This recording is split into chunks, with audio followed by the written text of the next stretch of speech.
Looking for your third place? A place where you can find like-minded people with similar interests? Well, look no further. You found it. This is the Thrid Place. Welcome to the Thrid Place, the podcast that serves as your own personal gathering spot for entertainment, popular culture, and the stories that connect us all. Here, we blend lively discussions about movies, music, and trends with heartfelt conversations about the unique places where our lives unfold. Each week, we invite you to pull up a chair as we explore how our favorite media shapes our experiences and influences the places we call our own. From cherished local haunts to beloved virtual spaces, we'll dive into third places that inspire creativity and connection in our everyday lives. So, whether you're commuting, relaxing at home, or hanging out with friends, join us as we create a vibrant community right here. I'm your host, Madison Drivon, and welcome to the Thrid Place. What is a third place? The term was coined by Ray Oldenburg in his book, The Great Good Place, and the third place refers to the social surroundings that are separate from the two usual social environments of home, this would be your first place, and the workplace, this would be your second place. Examples of third places can include, but aren't limited to, cafes, bars, libraries, gyms, bookstores, and parks. Essentially, any physical place you go to get some social interaction. These places are economically, socially, and culturally important, serving as the glue that keeps neighborhoods together. It's a home away from home. Third places are declining because of economic, social, behavioral, and technological changes. People's lives are more organized and structured now, so instead of just going to a coffee shop to try and meet new people or have social interactions, people just make an appointment to have coffee next Thursday. So that's what I plan to create with this podcast, our own little third place. Allow me to introduce myself. My name is Madison. I'm 24, I'm chronically online, and a huge Swiftie. I love to read, drink coffee, and travel. I enjoy music, movies, and hanging out with friends. Some of my own personal third places are bookstores, coffee shops, and bars, but I'm sure I'm in the same boat as some of you where I too schedule plans with friends to go somewhere. I'm sure we've all heard someone say it's so hard to make friends as an adult, and it's true. The lack of third places available to us hinder our abilities and opportunities to meet people organically. Hopefully this podcast and our Instagram page can become that place for you. Coming up, we have an interview with Delaney Hart where we talk about what third places mean to her and some of her favorite third places abroad.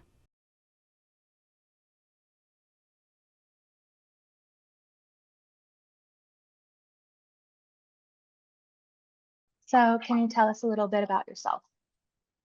Okay, hi. So my name is Delaney, and I've been traveling and working, studying a little bit since 2019. Primarily, I work as a bartender, and I've traveled throughout North America and Europe, as well as to Australia. And I love third places. That's awesome. What's your favorite place you've traveled? Probably Italy, just for the food, or Oh, Amsterdam had really cool museums. Italy sounds like a dream. Yeah, it feels like a dream.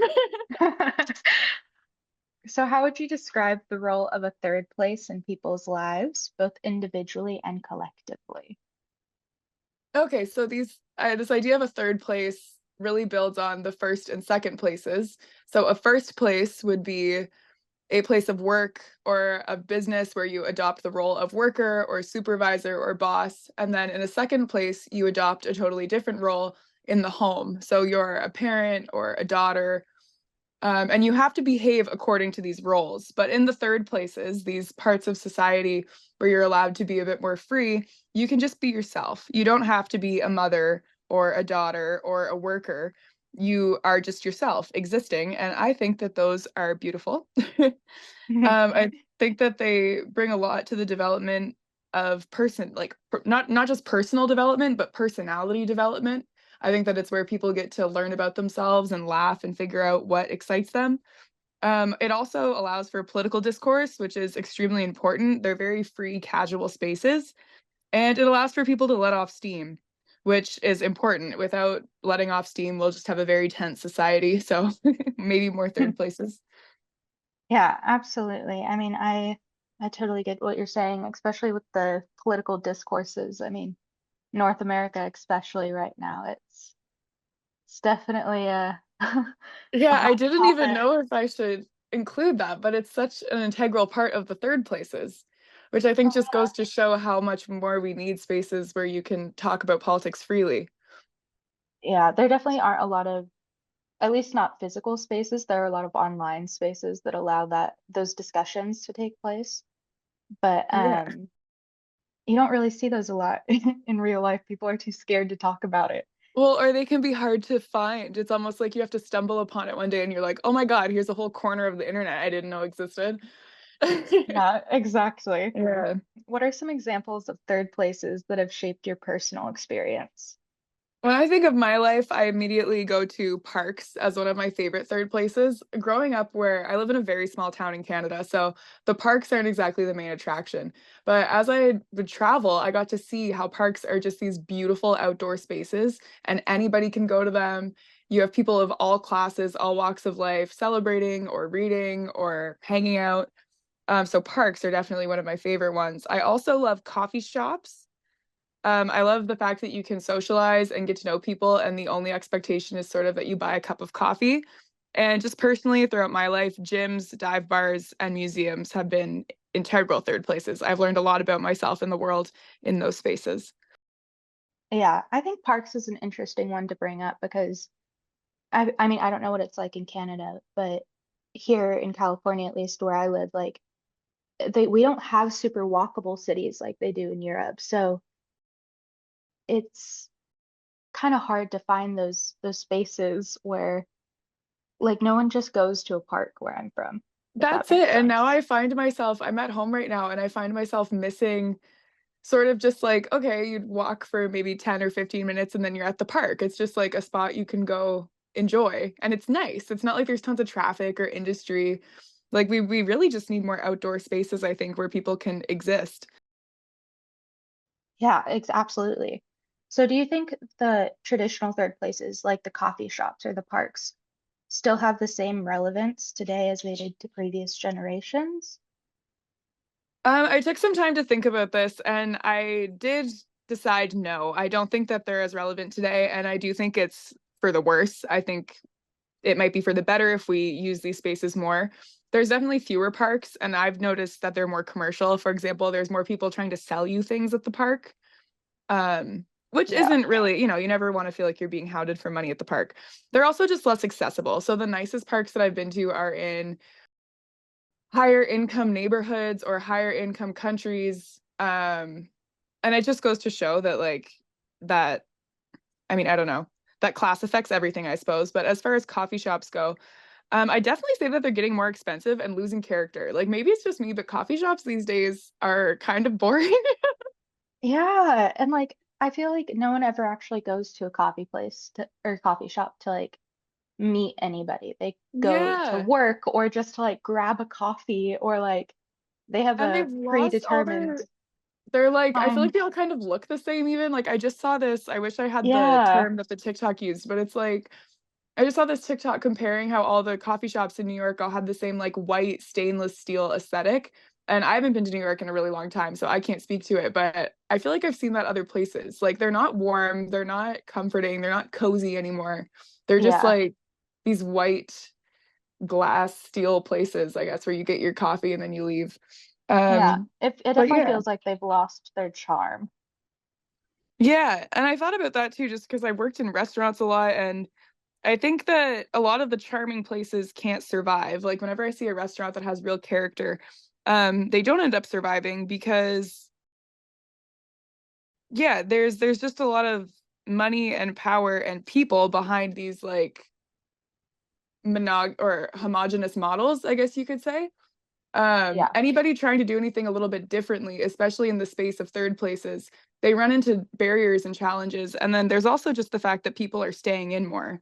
Like you said with online, like you said with respect to tech, people who are thinking broadly or maybe with a more open mind, they probably don't really want to go outside that much just with the state of the world these days. They're probably more comfortable at home on their computer, which makes it harder for these third places with character or trying to do something different. It makes it harder for them to succeed because their market is staying at home.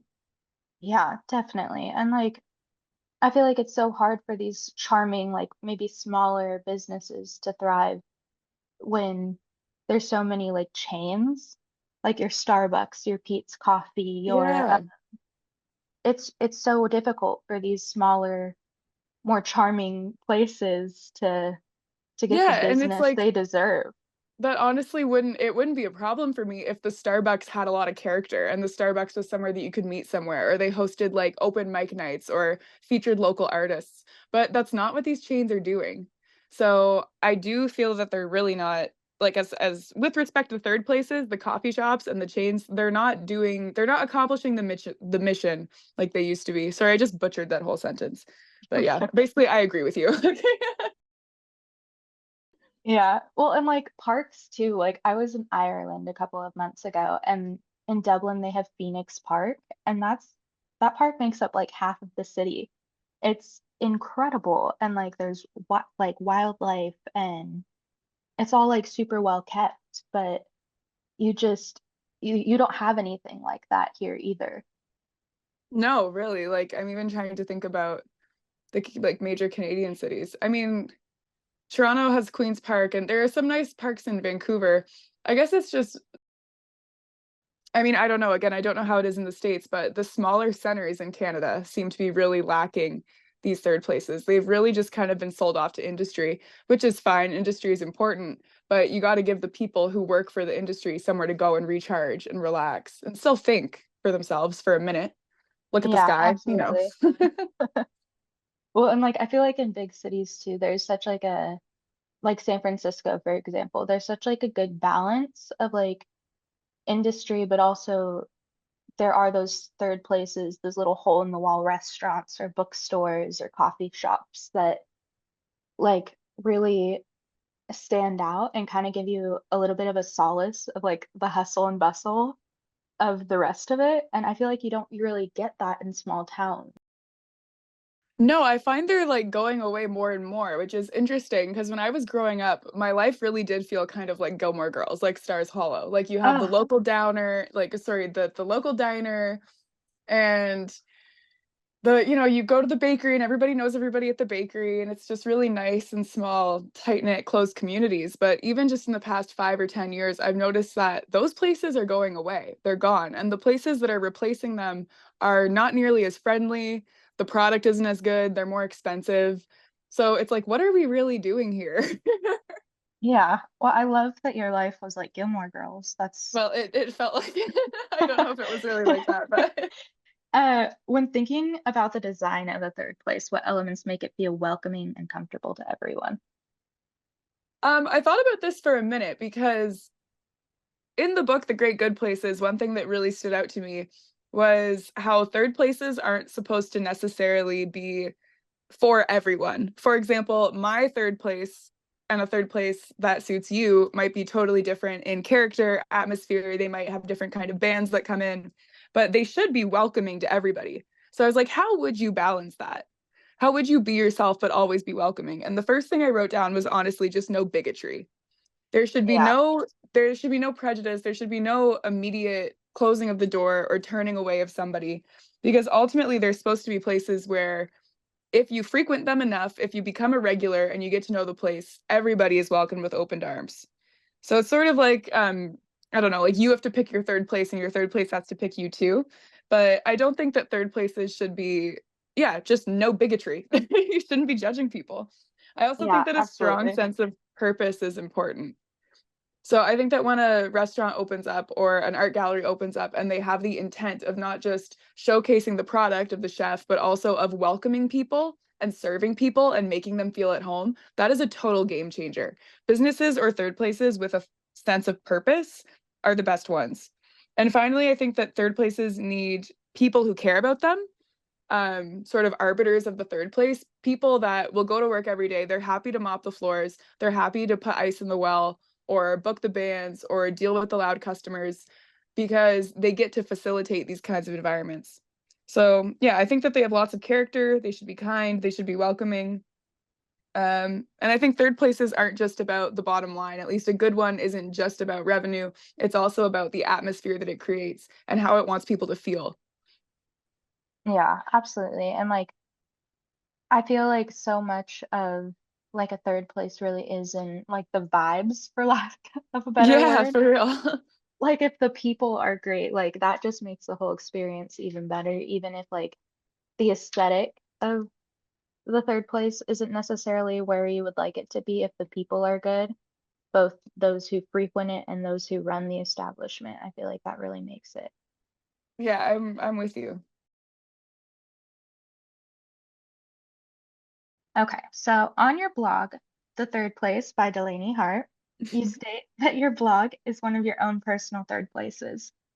Do you feel like current generations are finding homes in virtual third places as opposed to physical? I absolutely feel that way. And I think that, I mean, I was born in 2001, so I don't really remember life without the internet. I remember being very young, reading other people's blogs, watching YouTube videos. So I think that that's kind of instilled in my generation or our generation. Since we've been young, we always had the internet. Like I Yeah. said, I grew up in a very small town. So it's like maybe people weren't interested in the same things as me, or people didn't think the same ways that I did. But it was so easy for me to find a community. And I think that a lot of people around the world, no matter where you're from, can resonate with that. I think that not fitting in is a universal experience. So, yeah, I mean, the blog definitely has been one for me because words are just my favorite medium, I suppose you could say. But I think that there's all sorts of different ways. People have forums, there's entire like online communities. Like Reddit would just to even just talk about all the different communities that exist on Reddit would take a whole podcast of its own. Oh So yeah. it's like there's so many different branches. And I'd actually love to hear more, like even after about just places that you know about, because when you mentioned earlier at the beginning, like there's so many online third places. Um, like, yeah, I want to know more about them. Yeah, absolutely. I mean, I don't know, like you said, I feel like our generation really has grown up with the internet and like definitely not to the extent that it is like young kids are today. But like I remember my favorite part of the day was coming home from school and playing Barbie games on the family computer or Yeah, the Club like flash Penguin. games. And of course that evolved into YouTube and like the whole fan sphere of things, like, you know, Taylor Swift and her Swifties, that those have kind of become like a third place for people who can find like-minded individuals. And Yeah, I I don't love know. thinking about it that way. Like book talk, like people who, Yes. yeah, that was such Yeah. a big one for me because I love to read and there wasn't really many people I could talk to about books, but BookTube, like I would just watch for hours people talk about books. Yeah, me too. There's really a market for everything. There is. And that's like the beauty of the internet too, is that like, well, yeah, there are so many downsides to it, especially with people starting it as young as they do now. There's also so many like upsides to it. Like you said, like meeting people from all over the world. Like you're in Canada, I'm in California. There's no way we would have Yeah. met without the internet.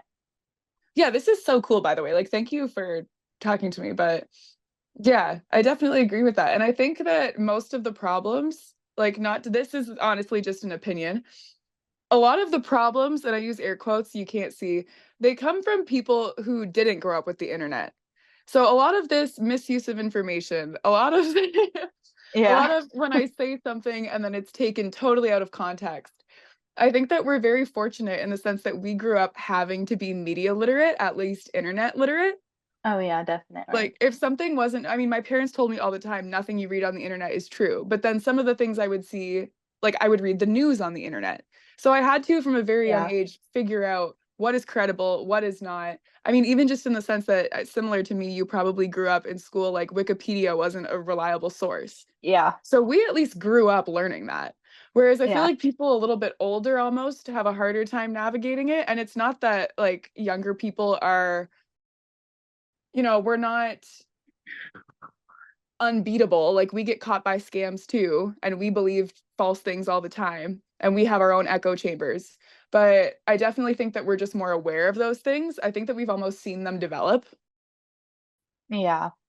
I mean, the lack of media literacy is concerning, especially with younger generation. I agree. But It is like, concerning. but like also in younger generations, like I feel like there was a real sweet spot of like people that kind of under learned media literacy because it was so new, but some of the younger generations now, they just don't have the same media literacy that the rest of us do. At least that's what I've kind of gathered working with kids. Um, Yeah. You bring a good perspective because my only experience with like kids would be seeing sort of my younger family members. Well, that's a lie, I guess. I've worked in schools and stuff, but yeah, from what I can see, they have a very, I mean, whatever, they're kids. They're like ignorance is bliss. They don't care that they spend all day on their phone. But I do find that as they get like, I'll meet 13-year-olds who are very conscious about their phone usage. So it is cool to see how even at like 12 or 13, a lot of them are being like, hey, this is bad for me.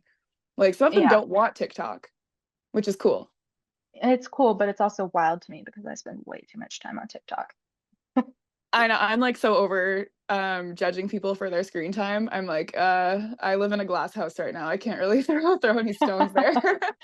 Yeah, definitely. But yeah. Um, so do you have any virtual third places that you're a part of? Okay, I love Pinterest. Oh my God, And me this too. might, okay, it's like the best part. It's all of the media and none of the discourse. I freaking love it. There's no, you can still have like your influencers that you follow. You can still have your topics that you're into. It's not so much a community, but I definitely love Pinterest. YouTube also is a big one for me. I feel like I've grown up with a lot of YouTubers. Like there are people that I've genuinely seen live entire chapters of their lives. So I love YouTube. And I nodded to it earlier, but Reddit. I get a concerning amount of my information off of Reddit. Like not important stuff, but if I'm ever traveling, I'll always go where to eat, Reddit, where to shop, Reddit, what to see, Reddit, and then you just kind of get a thoughtful, I don't know, in my opinion they're more thoughtful and they don't have an agenda, the responses.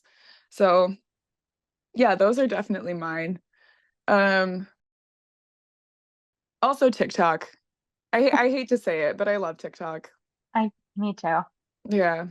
Yeah, you make a good point about Reddit. I've never thought about Reddit as like a go-to for like travel and like Oh where to yeah. go. I've never thought of that.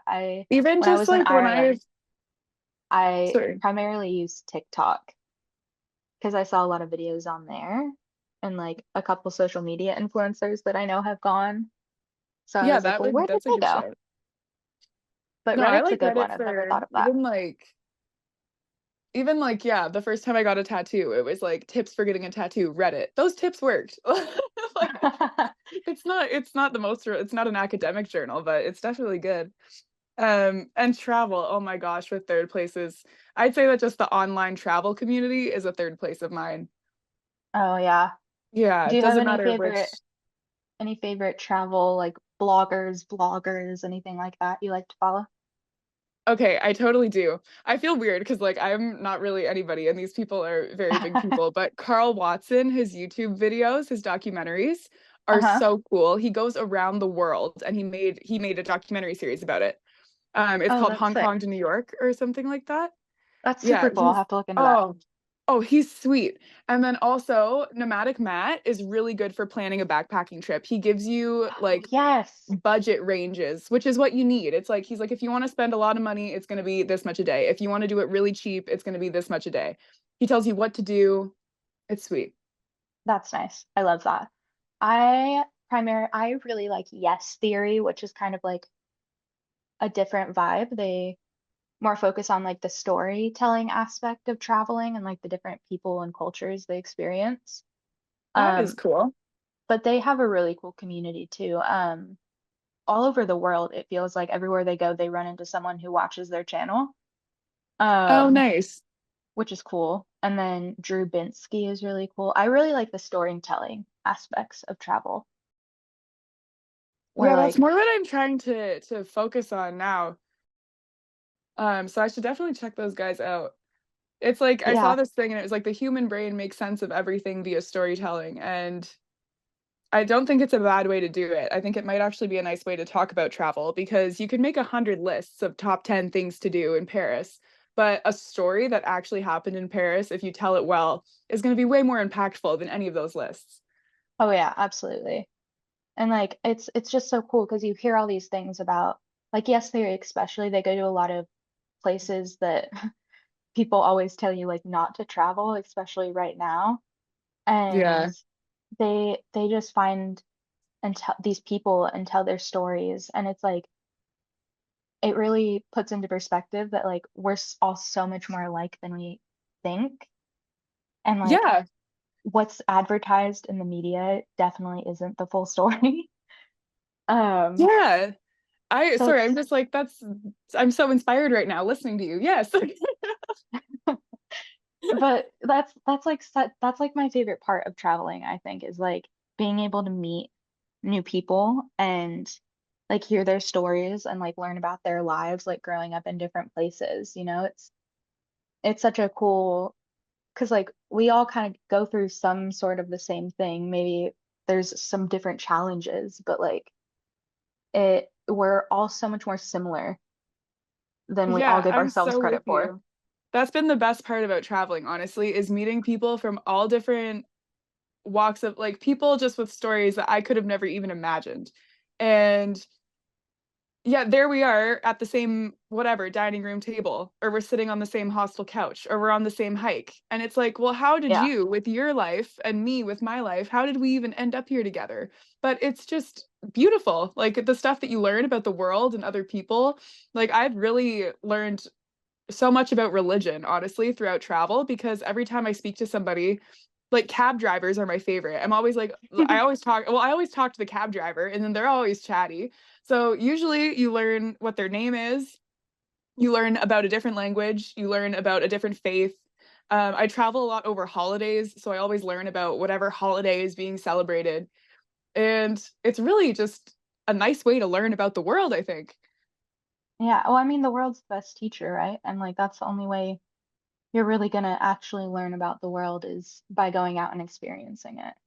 Yes. Which is the dichotomy of this day and age, I guess, is that all of our third places are online, but the only way to learn about the world is to go out and experience it.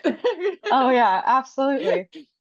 But Are there yeah. any like third places that you found abroad that you would, if you lived there, would like continue to Oh. go?